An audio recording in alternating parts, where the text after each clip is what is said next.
Hello, I'm Valentina Deriso, and welcome to the Building Bridges Conference. This event is part of Formations, a series of public events focused on global inequalities led by Jenny Ramone for Nottingham Trent University's Postcolonial Studies Centre in collaboration with Nottingham's Bonington Gallery. We hope you will join us for events throughout the year. You can watch last year's and this year's events on the YouTube channel. Please do subscribe to the Bonington Gallery Formations YouTube channel. The conference is curated by doctoral researchers Alan Janji, Bethan Evans, Danny Louise Olver, Margaret Ravenscroft, Purnachandra Naik, Trang Dang, and me. I would like to take this opportunity to thank my colleagues, as well as NTU, the Bonington Gallery, Dr. Jenny Ramone and Dr. Nicole Thiara at the Postcolonial Studies Centre for making the conference happen and making it possible for scholars to come together from across the world and share their research. We really appreciate all the efforts from our panelists who put so much work into their presentations, and we're very grateful to the invited speakers for agreeing to be part of this conference and for their valuable contributions. As proposed in the name, the topic of this year's conference is building bridges. These past years have been marked by crises and divisions: the ecological crisis and climate change, the COVID-19 pandemic, ongoing racial injustice, war, and violence, to name a few. But with crisis, we also witness an impetus for transformation that drives us to reimagine, to build and rebuild bridges for a more equitable world. Throughout the globe, we're witnessing a surge of sociopolitical and environmental movements in response to ongoing oppression and violence by hegemonic forces. These movements inspire our Building Bridges conference, which seeks to create a network of disciplinary intersections through the nexus of decolonization and anti-colonial struggle. Our aim is twofold. On the one hand, Building Bridges intends to foster connections between subjects, concepts, methodologies, and interpretations to unsettle dominant ideologies and narratives that function to sustain the invisibility of colonial and imperial legacies in the contemporary world. On the other hand, Building Bridges also involves dismantling and rebuilding bridges in an effort to deconstruct, destabilize, and problematize those structures that uphold Eurocentric frames of reference as universal. We come together in these next 4 days as a community of scholars to honor divergences, critique dominant narratives, and build networks of disciplinary, thematic, and formal intersections. I can't think of a better way to start our conversation today than with a wonderful opening keynote speech delivered by Professor Avtar Brah on the topic of decolonial imaginings and intersectional conversations and contestations. Our first panel will then focus on the topics of gender, the body, and oppression, and our second panel will tackle identity, diaspora, and dispossession. Dr. Sophie Chow will be tomorrow's keynote speaker and will discuss her work on decolonizing the fields, insights from the Pacific in an age of planetary unraveling. Resistance, environmentalism, decolonial research, modernity, and narrativization will be topics of discussions throughout this conference. On the closing day of our conference, award-winning British novelist Leon Ross will be reading from her latest novel, This One Sky Day. We are delighted that you can join us and hope that you will enjoy the conference. Please note that the conference includes live automated closed captioning generated via Teams and that this may include some mistakes. Welcome to our conference, and I look forward to our discussions in the next 4 days.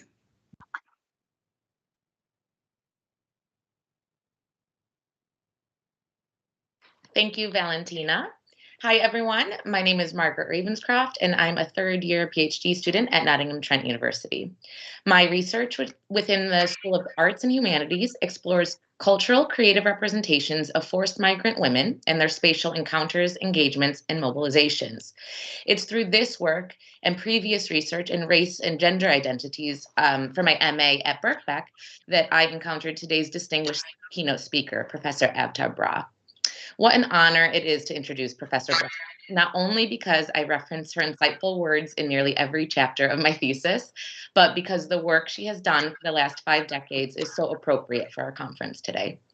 By way of background, Professor Brah is an emeritus professor of sociology at Birkbeck College, University of London. Her Wikipedia page says she is a pioneer of diaspora studies, but I think this is an understatement. That's because she has done more than lead an academic field. Professor Brah is a lifelong activist, inspired teacher, a diligent researcher, and a creative thinker. She has observed and experienced the cultural politics of identity and lived, theorized, and taught an intersection of decolonialisms her whole life. Professor Brah was made a stateless refugee under Idi Amin's expulsions of Asians in Uganda in 1972. This terrible reality, together with her commitment to activism, she protested the Vietnam War, was a founding member of the Southall Black Sisters, is the longest standing collective member of the Feminist Review, and her rigorous academic career illustrate just how essential personal and professional intersectionality truly is. Professor Brah's books, which I highly recommend for both their content and style, include Cartographies of Diaspora, and Hybridity and Its Discontents, Politics, Science, and Culture, among others. Her new book, Decolonial Imaginings, Intersectional Conversations and Contestations, will be published in July by MIT and Goldsmiths Press, and her talk today is entitled the same. Professor Brah's publishers note that this work examines multiple forms of power embedded in the intersections between gender, race, class, ethnicity, and sexuality. Perfect to start off our conversations this week. In recalling the scent of memory, activism, imagination, and writing, Professor Brah wisely said, "I think we don't listen often enough to words other than our own." So in that spirit, please join me in listening now to Professor Avtar Brah on Decolonial Imaginings, Intersectional Conversations, and Contestations. I really hope to have a lively discussion and a Q&A session after, so please do submit your questions in the live chat function or email them to buildingbridges@ntu.ac.uk as you listen. Okay, over to you, Professor Brah. Thank you, Margaret, for that very generous introduction. And thank you all the organizers of the conference to actually invite me. I'm delighted to be here. It's really wonderful to actually have avenues where we can exchange ideas and, where we can meet up and think through new, different, difficult, contested terrains of intellectual life. Well, the title of my presentation, as you know, is Decolonial Imaginings, Intersectional Conversations and Contestations. I begin with a question in relation to the term decolonial in my title. How do we think about decoloniality? In other words, how do we address the present day, and I emphasize present day, words? How do we, and I emphasize consequences of histories and processes of colonization and decolonization? In its commonly accepted meanings, decolonization refers to processes, events, incidents, and histories of political challenge and struggles of resistance that led to the formal, and I quote, independence of former colonies from the colonizers, so as to establish self-governing new sovereign states. However, as is well known, formal political independence did not always lead to socio-economic, cultural, or psychological independence.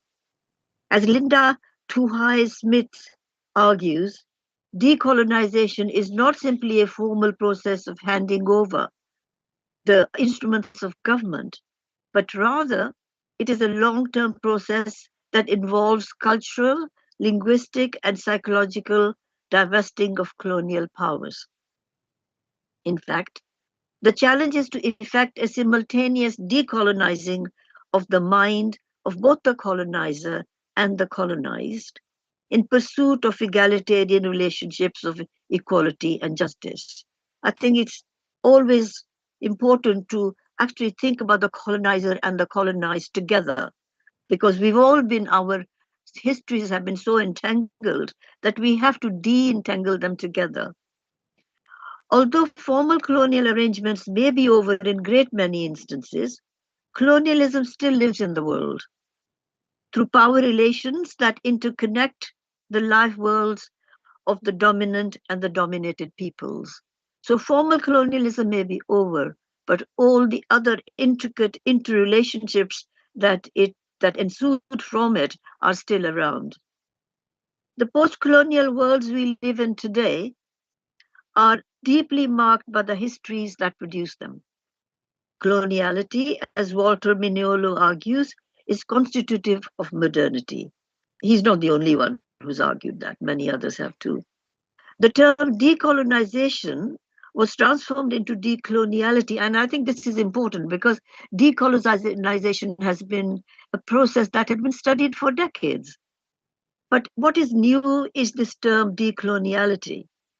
So the term decolonization was transformed into decoloniality due in part to foreground decolonization of knowledge and to critique, challenge, and dismantle colonial epistemic hierarchies.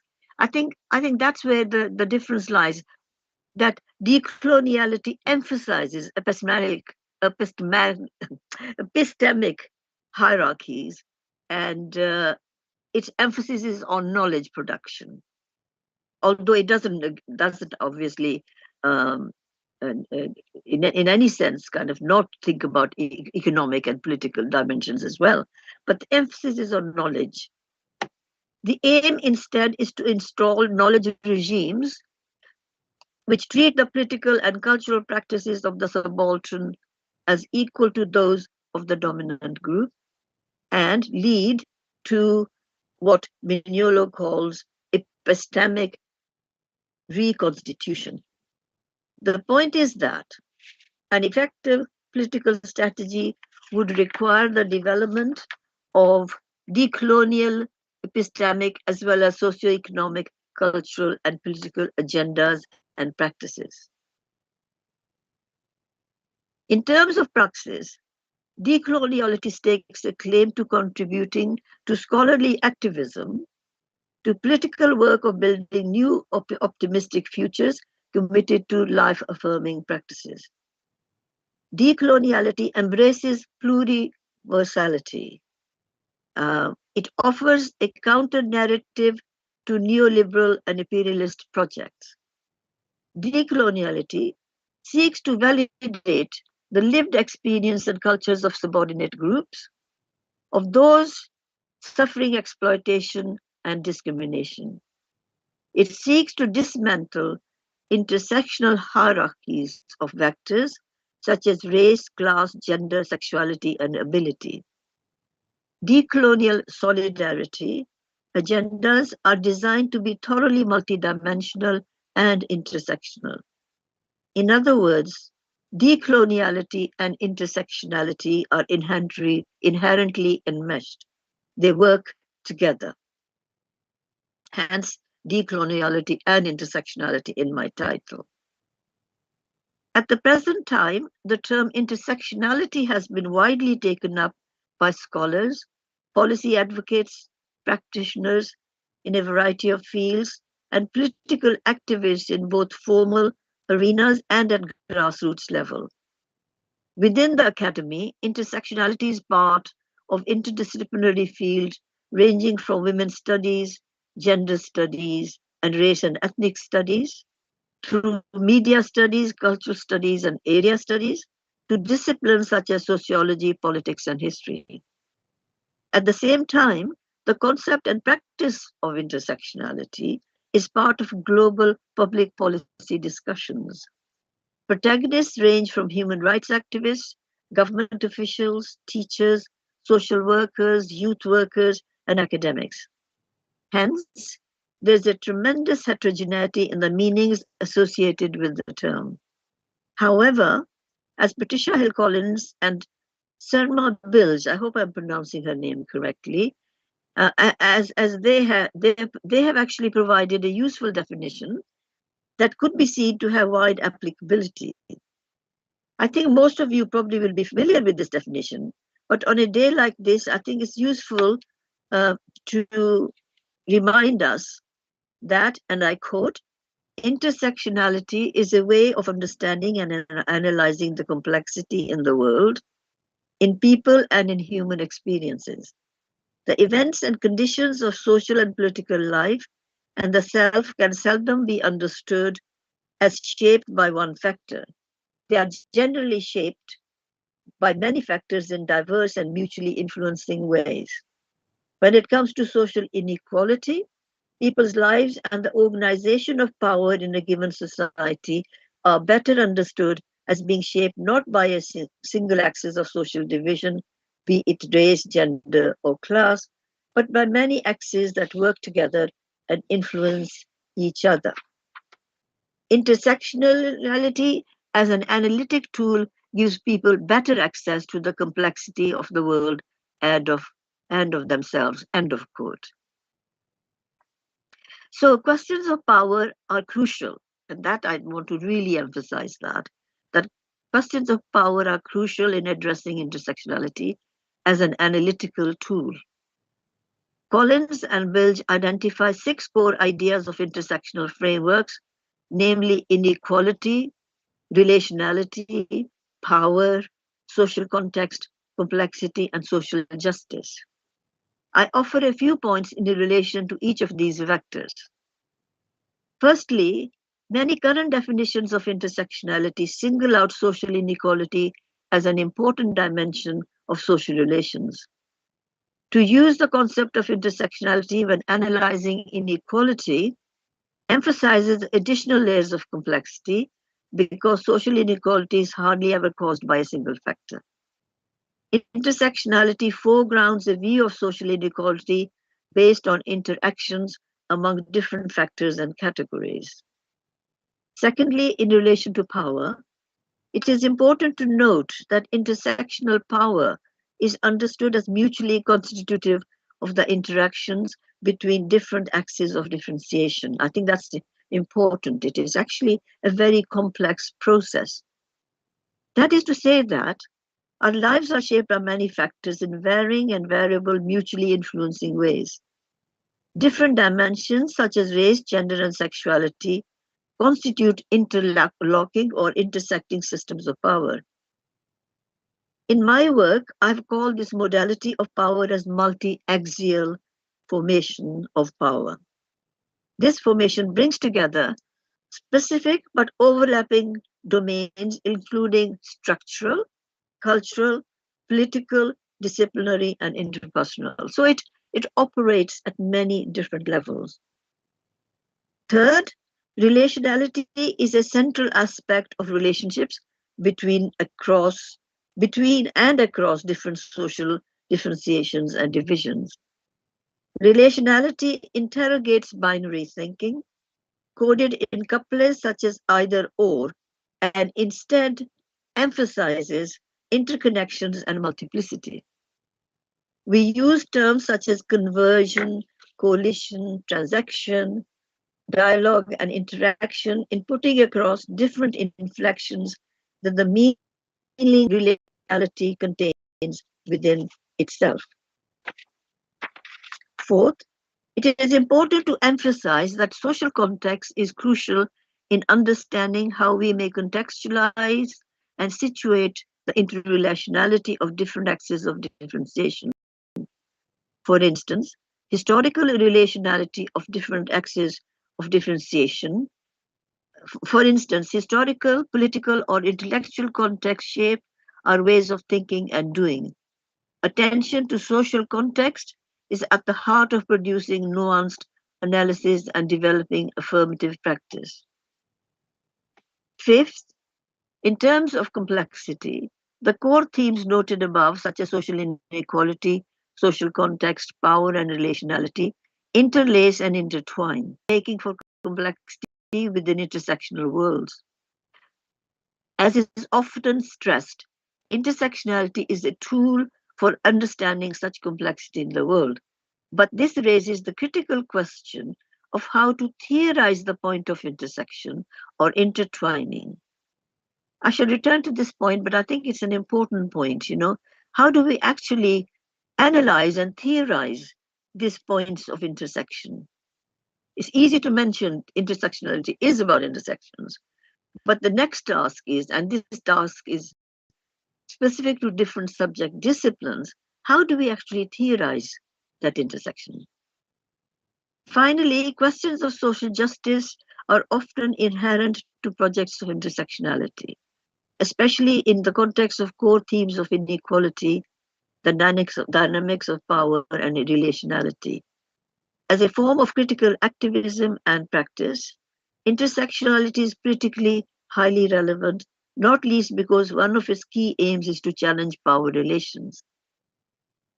In thinking about the genealogy of the concept of intersectionality, it is important, in my view, distinction between intersectional work and the naming of this work as intersectionality.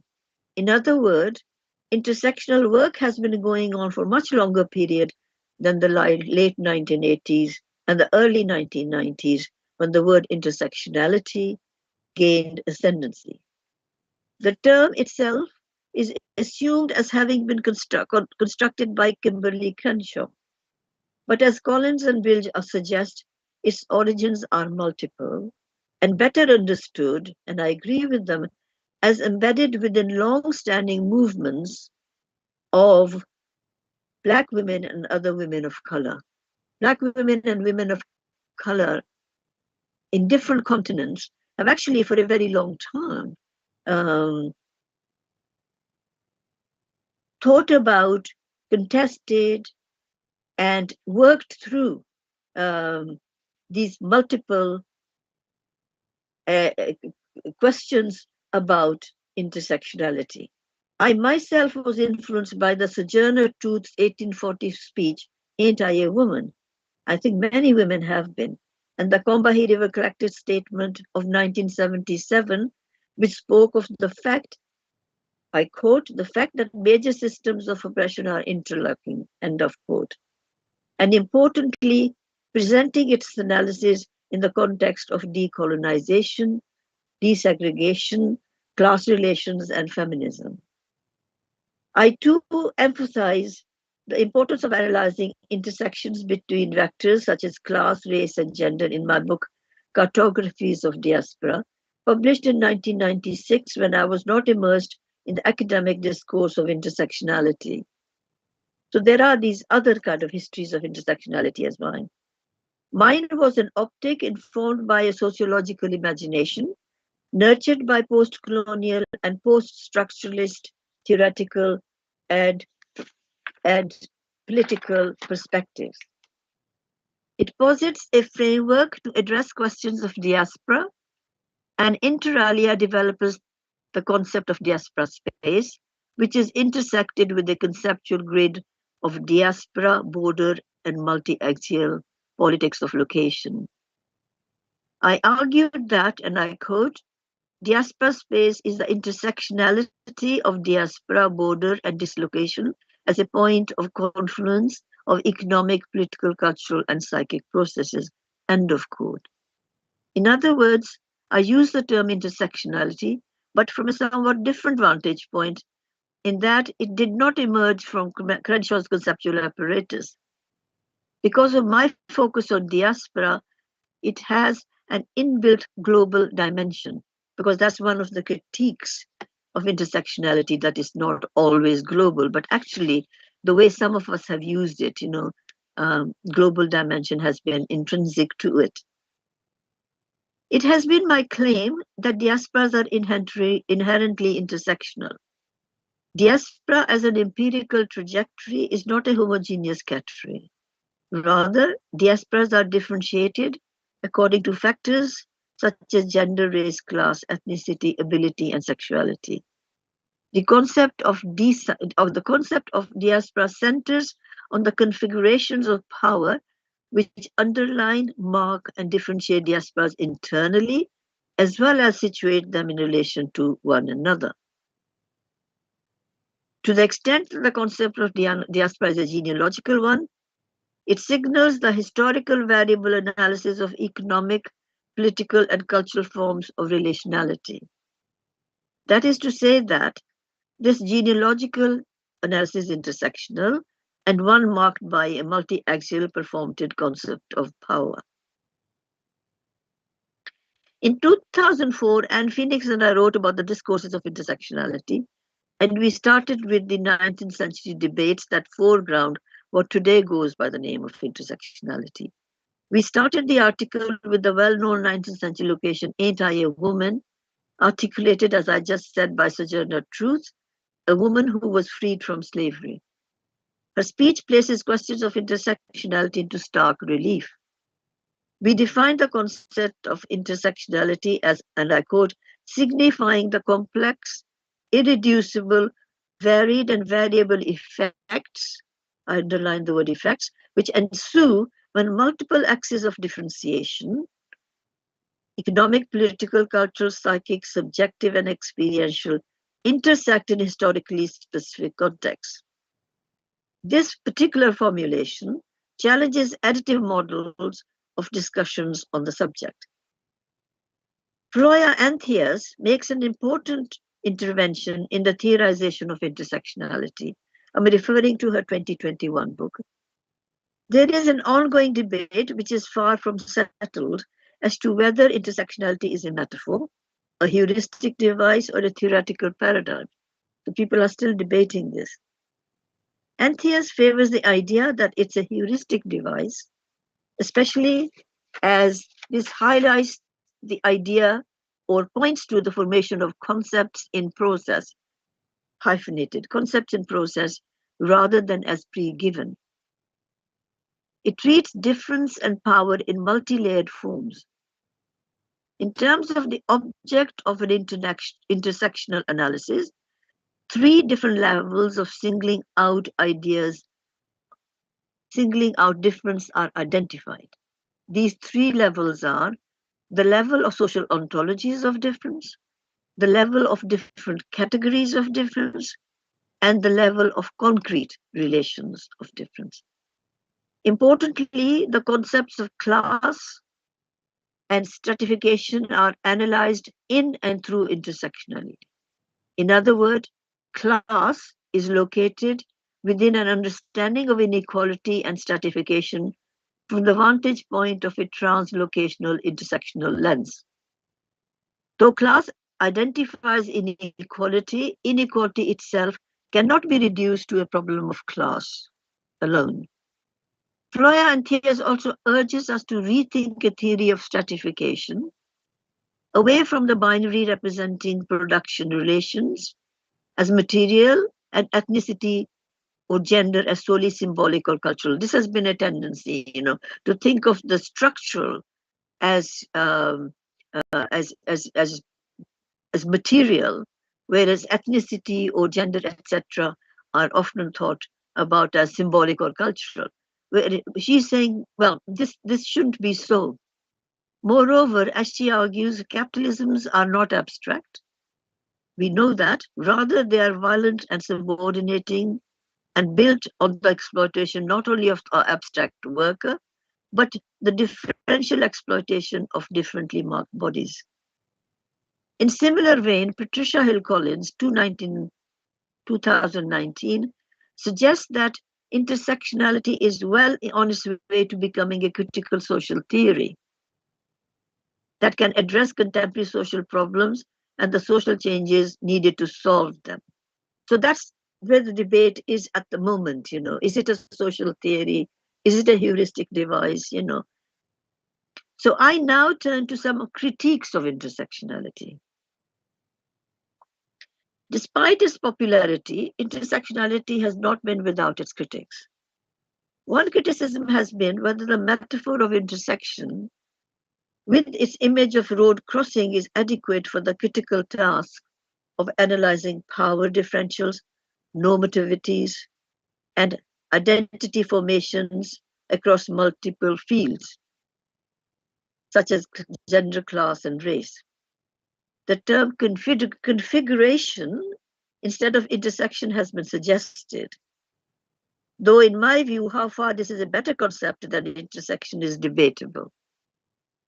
The second reservation has been whether or not there's a need for a specific theory and methodology of intersectionality.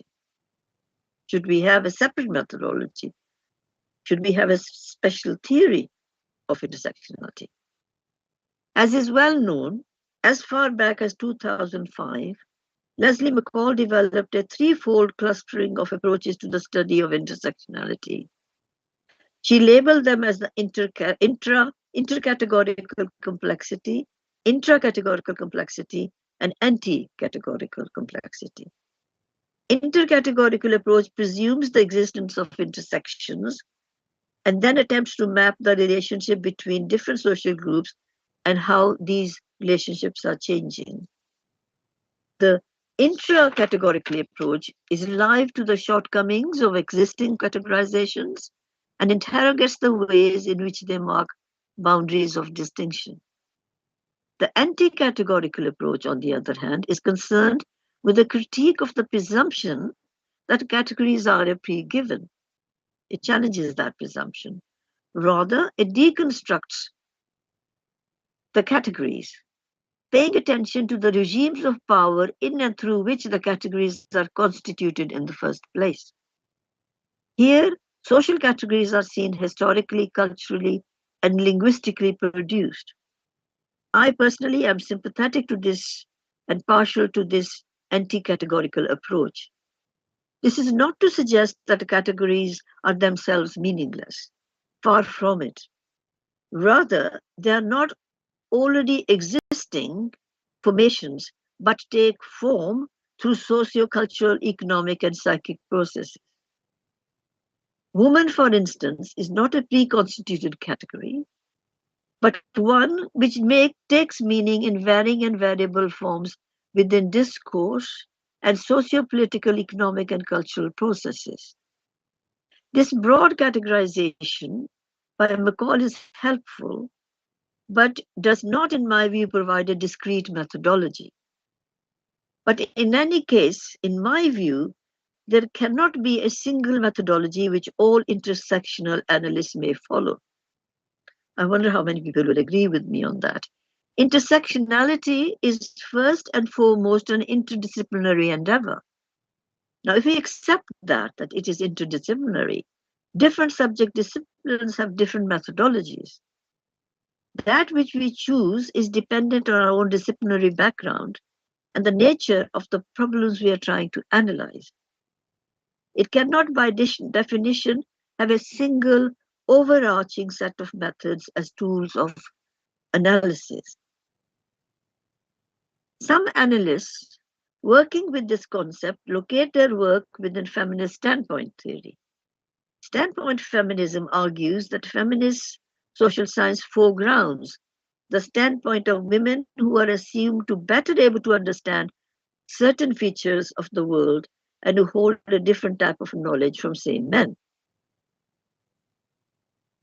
Some have characterized this perspective as being essentialist, and in some measure contrary to the demands of intersectionality, insofar as women, or indeed any person, are not simply their gender. In a much more nuanced perspective, which does not fix knowledge construction along a single axis, Donna Haraway has used the notion of situated knowledge, which is produced, circulated, and challenged via intersectionalizations. In similar vein, there has been lively debate about the concept of experience.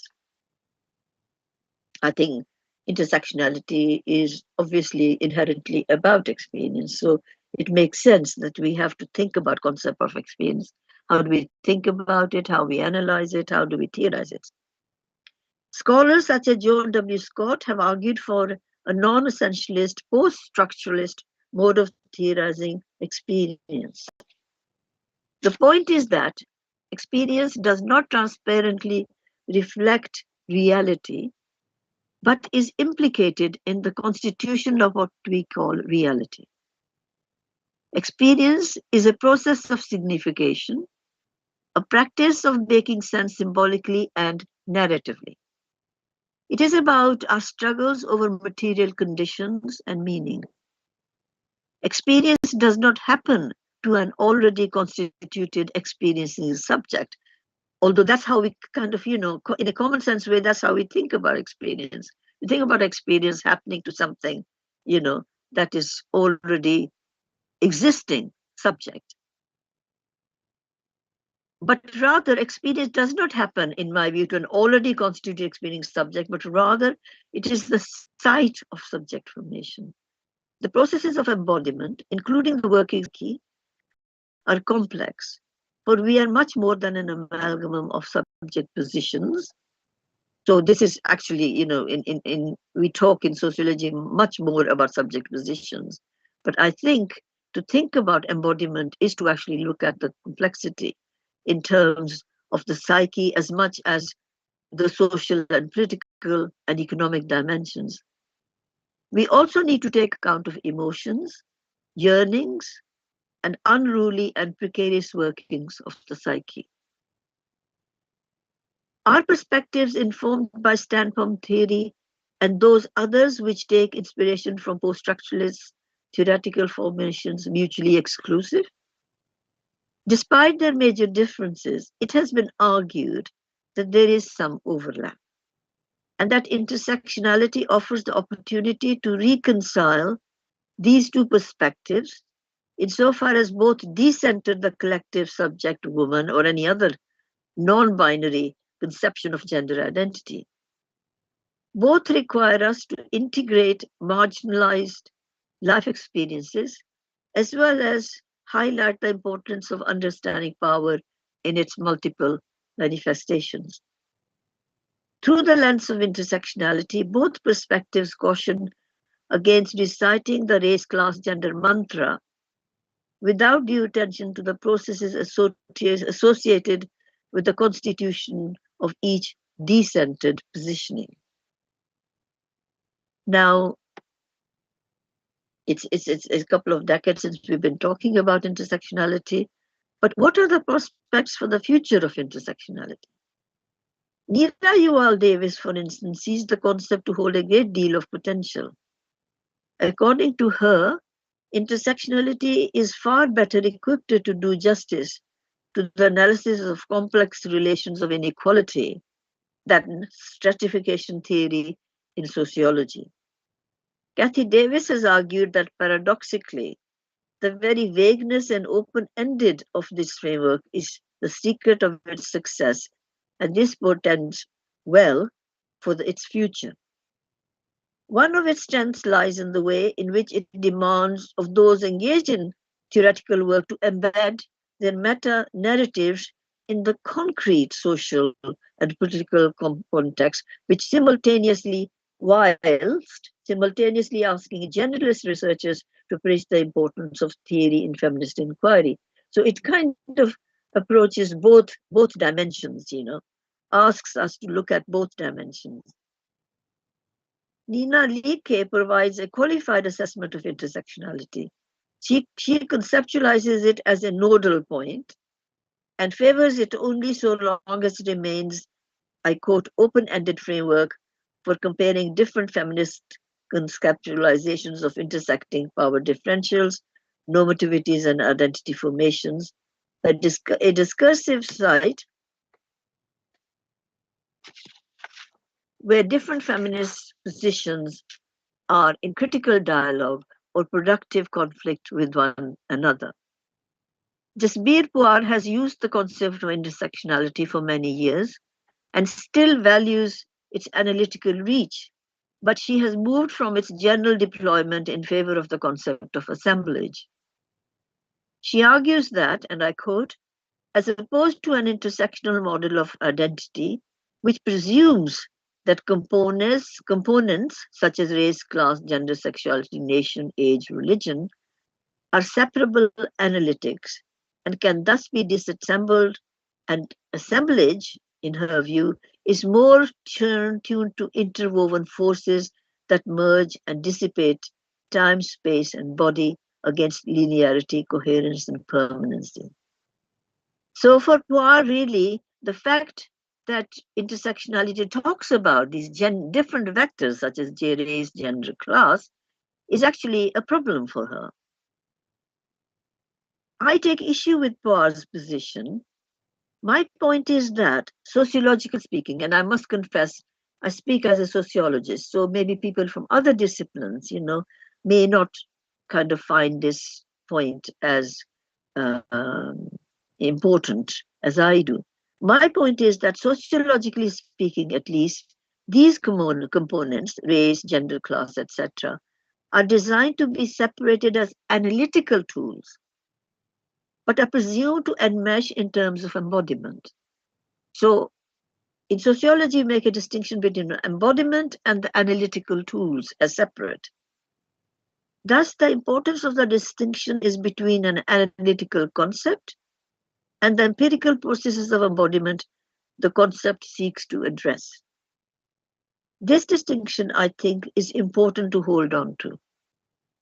One is also critical of the multiplicity of uses to which the concept of intersectionality has been put by different sets of users, especially of its take-up as a, I quote, tool of diversity management and a mantra of liberal multiculturalism, end of quote, and argues that it, and I quote, colludes with the disciplinary apparatus of the state, such as census, demography, racial profiling, surveillance, end of quote.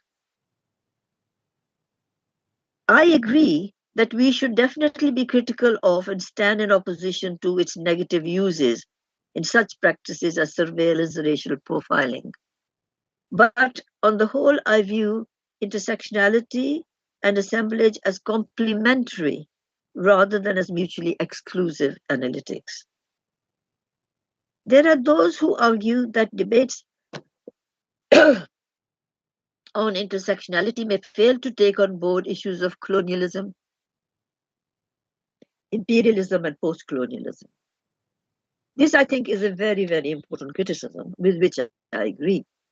And I think any person working with this really needs to think about this. I personally emphasize the historical specific dimension of intersectionality. And this foregrounds histories of coloniality, imperialism, and post-coloniality. Historical specificity is the mantra that one uses, really. As a related criticism with considerable merit is that intersectional studies may not always attend to transnational and global concerns. So that can also happen. Globality can slip out of the optic. In my own work on diaspora, questions of transnationalism become central. The discourse of intersectionality has also been critiqued for paying insufficient attention to social relations of capitalism. Again, in my own thinking, and I mean, I agree that it can sometimes not pay sufficient attention to the workings of capitalism. Again, in my own thinking, class and questions of capitalism are central to intersectional analysis. Critiques of capitalism are essential to imagining social equality and social justice.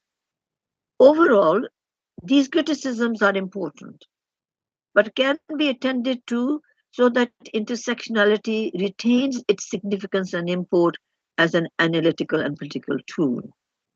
I mean, it can retain it, but we have to attend to these criticisms. We have to work on those criticisms. In conclusion, I would re-emphasize that social relations be conceptualized and understood in and through a decolonial lens, which interrogates and challenges colonial histories and foregrounds common purpose in achieving mutual respect and social justice.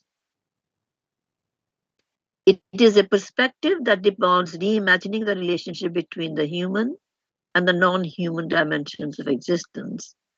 That is, the concrete and the abstract, the political versus the experiential, and the theoretical and political reflection versus praxis and activism.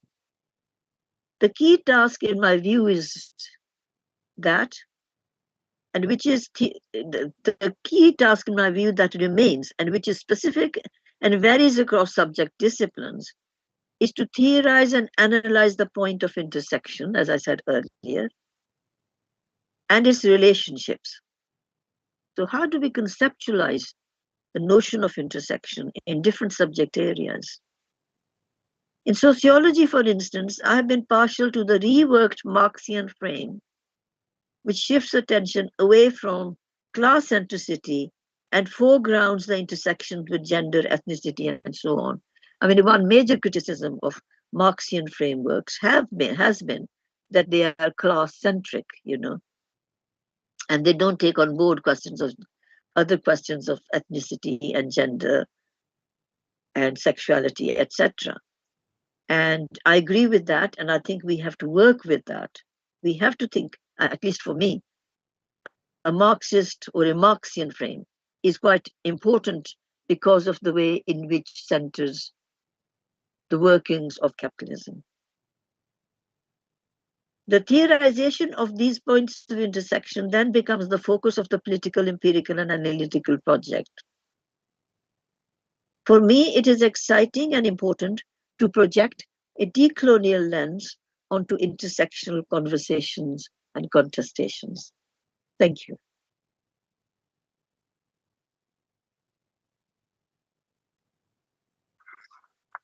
Wow, thank you so much. I feel a bit overwhelmed with having to articulate a response right away. That was really brilliant. And I am really looking forward to the book coming out. And go ahead. Now, your comments is what I'm interested in are your comments, not just responding, but also your ideas on these broad topics that we've been discussing.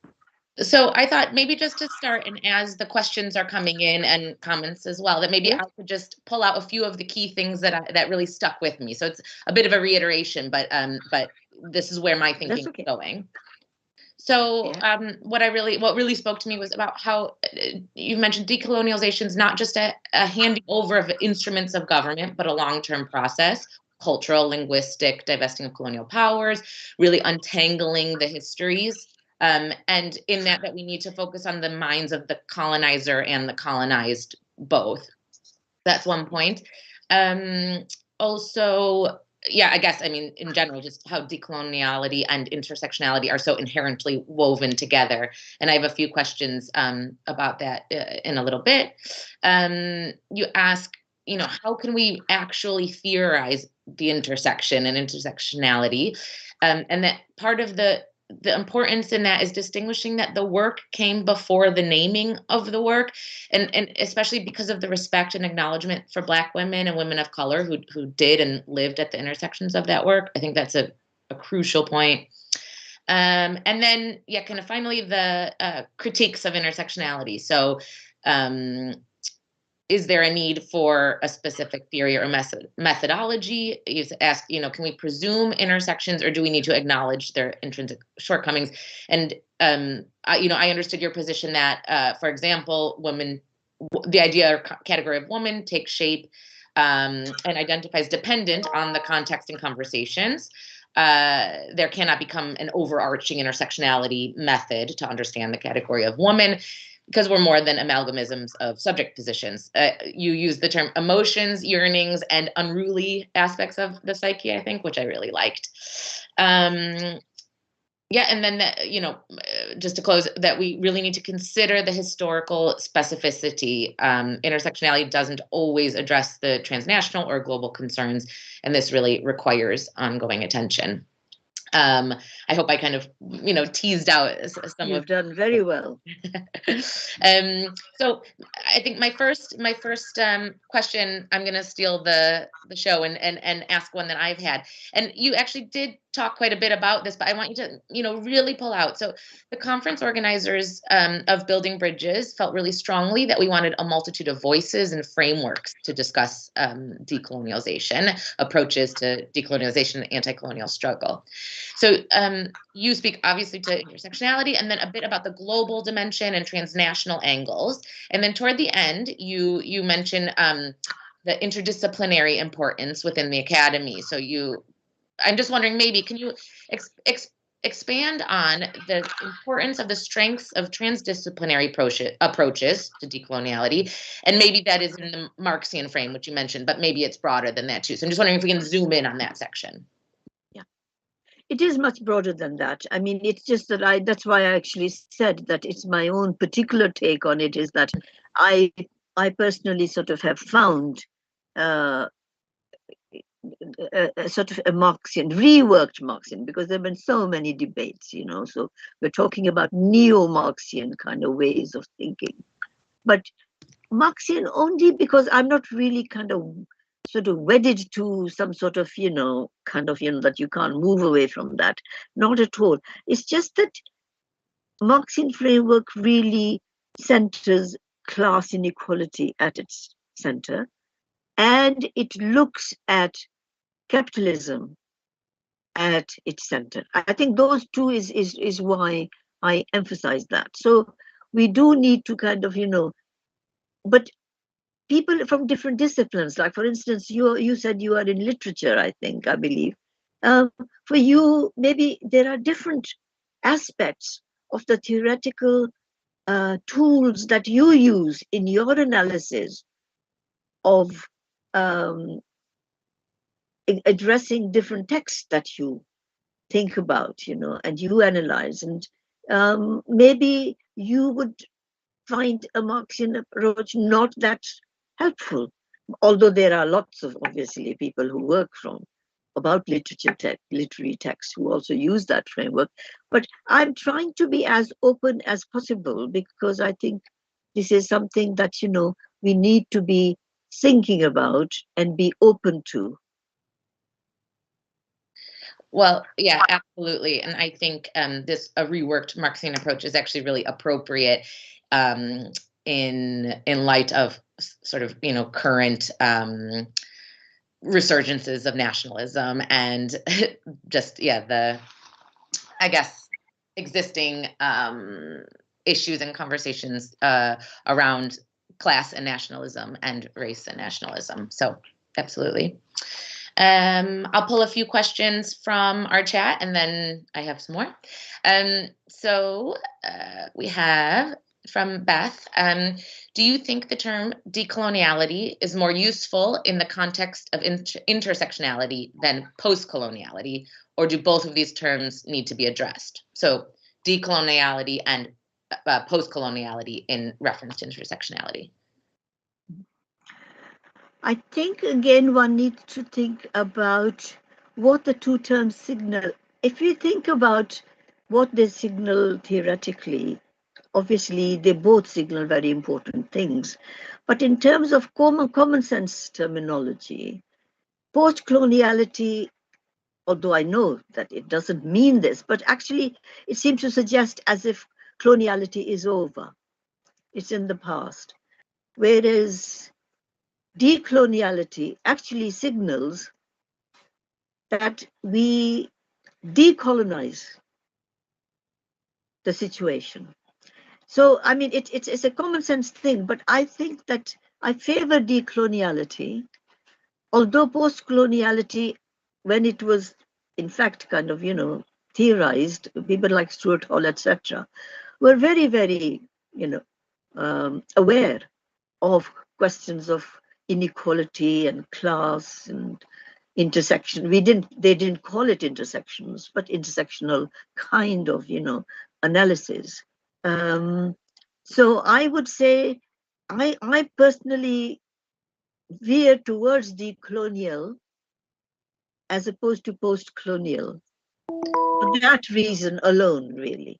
Yeah, I think that definitely makes sense. The kind of progression of language and all that it encompasses. It doesn't negate postcoloniality or any of the postcolonial work that's been done. It's just a progress and a moving forward. It might be useful to hear from the person who asked the question if she or he has or they, have a particular kind of take on that or not. Yeah, please, Beth, please add your input. I would say it was a big discussion in organizing the conference, which terms we used and at what points were they in tension or complementary with each other. Maybe, Beth, you can have a thought, and then I'll do one more question. We can go back to that. So Trang has asked, she said, you mentioned that intersectionality is crucial for decoloniality, and I love this idea of complexity, irreducibility, and connection within intersectionality. Given that we often find it difficult to think on multiple scales, layers, and relationships, How could we go about addressing this difficulty to achieve decolonial goals? That's a difficult one. Yeah, it's complex. That's a very difficult one. Yes, absolutely. It's something that we do need to be attentive to this problematic all the time. What we need to do, I suppose, is be concrete in this sense. It depends on the concrete project at hand rather than speak in the abstract, because it's difficult to speak in the abstract. But if you have a concrete project at hand, then you have to say, well, what are the historical questions that we have to address? What are the contemporary issues that we need to bring to bear upon this? What are the kind of theoretical tools that can help this particular project as we face it? I hope I'm not avoiding the question, but I think that it just sort of depends on the concrete. So it as I was trying to emphasize the concrete alongside the theoretical. The theoretical is actually not very helpful if it doesn't allow us to work with concrete situations. And so the concrete and the theoretical need to work together. I think it's brilliant. And yeah, coming from a literature background, I think it's something I need to be really reminded of doing is pulling out the tangible and sort of getting out of the strictly theoretical space. I think it's exactly answers that question. Just revisiting the last question, Beth responded. She said, yes, I agree, and thank you for the response. I also favor the term decoloniality because it ensures that coloniality is understood in the present tense, whereas postcoloniality does implicate some sense of ending or pastness. I think we're on the same page of that. I've got one from Valentina, who introduced us this morning. She said, thank you, Professor Brah, for a truly inspiring presentation. Could you talk more about the tensions between the local and the global when theorizing decoloniality and intersectionality? The global and the local. I think it actually connects with all these previous questions. It's actually the ways in which we look at the global world. The global itself can be thought of at many different levels. Either we're thinking about the global in an abstract sense, or we're thinking about global relations, global social relations. Whether they are gender relations or class relations or ethnic relations, the kinds of relations that are there globally. So global, again, it's very much about how we think about different ways in which we pull together the broader perspective onto the particular specific. It's the specific and the general, it's the broader and the particular, and it's in that sense it's the global and the particular, the local. The local, obviously, we're more familiar with the local because locality is something that we live with and live in. But then local can be a locality. Local can also be a much bigger entity than just the local area in which we live in. The locality can actually be a whole country if we're thinking about the global in that sense. So it can also be a bigger aggregate of different sort of aspects. But the global and the local, the two in the broader sense, are very important to think through, even though thinking about them is quite difficult and challenging. But we need to be doing that all the time. We need to be kind of thinking about, in this context, in the concrete context, or whether we're thinking about something or we're actually looking at a particular project, in this context, what are the kind of broad issues that are there, but what form do these broad issues take in terms of specific and local ones? I don't know if I answered that question at all. Yeah. Do come back, please. No, well, it's tied to something that I've been wondering actually, because of exactly what you said, that the local can be a whole country, it can be a social media site, it can be, it actually means a lot of things. So, kind of going on from that, I'm interested in your opinion about how the role of media, I guess, but in addition to the visibility of modern movements like Me Too and Black Lives Matter, how do those build on the intersectional activism that you've been a part of for decades? Are there clear links and bridges? Is it a whole, new step, or is it all sort of progressed from one another? Well, I mean, those of us who have actually been involved in the older movements as well, obviously see that the two are linked. For us, it's been kind of a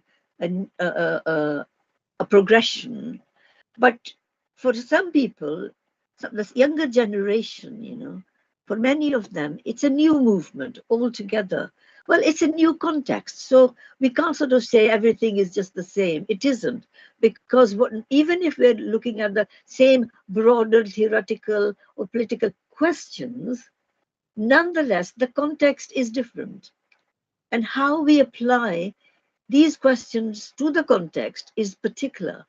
So in that sense, I would say that the context is very, very important. I think that's going back to the concrete of what you said. I think it's always finding that concrete and contextual point is really essential. Yes. I guess I have one more question. Maybe we can end on, or yeah. Okay. Is you don't be mad at me. So you said you ask in your paper, what are the prospects of the future? The vagueness and open-endedness is the secret of the success. So that is argued by one person. Yeah, exactly. I quite liked it, but I'm also to what extent is that? Do we just wait and see? And to what extent do you think us as young academics need to really forge forward and I'm not saying sit it out in any way, but what sense is it? Do we keep the secret of success rolling, and do we really need to make a stand and a movement forward? I think it's the latter. You make a movement forward. You actually start working, and you bring your new insights onto the older issues and problems. Because as I said, nothing stands still. Yeah, even older questions, they take new forms in a new context. So I think that the younger generation should now kind of, forge its own politics, learning from the old, but constructing something new. That is, that can actually look at the ways in which the world is changing around us. And there are so many changes, as we know. The whole new technology, for instance, makes such a difference, to the way in which we conceptualize the world, and so I would say, yes, do go ahead and forge ahead, not sit back at all, but in fact come up, be bold. That is what my message would be. Be bold and come up with new ideas, and don't be scared to kind of, there's nothing but no perfection in anything, to actually want something perfect is a way to just sort of, is to inactivity, can lead to inactivity, actually. I would rather make some mistakes than actually I'd rather make mistakes than not do something and sit. So my feeling is that you, new generation, you should go ahead, forge ahead, and think through new questions, think through the ways in which the world is changing. I mean, you're talking about bridges. It's a lovely title you have chosen, for your conference, Building Bridges. Building bridges is so difficult. You yourself have said earlier on in the introduction, you're actually looking at, sometimes bridges means constructing new bridges, but sometimes it means dismantling. So your questions are already posed by your conference, because if you are actually going to kind of, change things, you have to dismantle things and shift them and create a new ground at the same time, but not to throw away the old as if it doesn't have anything to teach us. So learn from the old, but forge ahead with the new. That would be my message. Absolutely. I think I've taken from that, be bold, but don't be precious necessarily. Yeah. And I think that's a really good tip. Wow, thank you so much.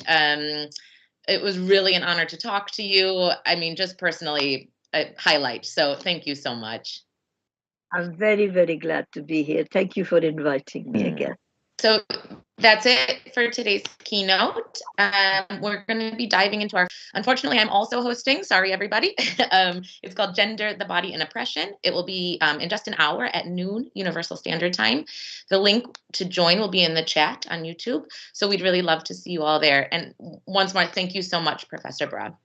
Thank you. If I want to join in tomorrow, will you be sending, will there be, like today there was actually a link that I just clicked on. Can I have that tomorrow? I'll send one directly. Yep, exactly. Thank you very much. Thank you so much. Thank you. Bye-bye. Bye-bye.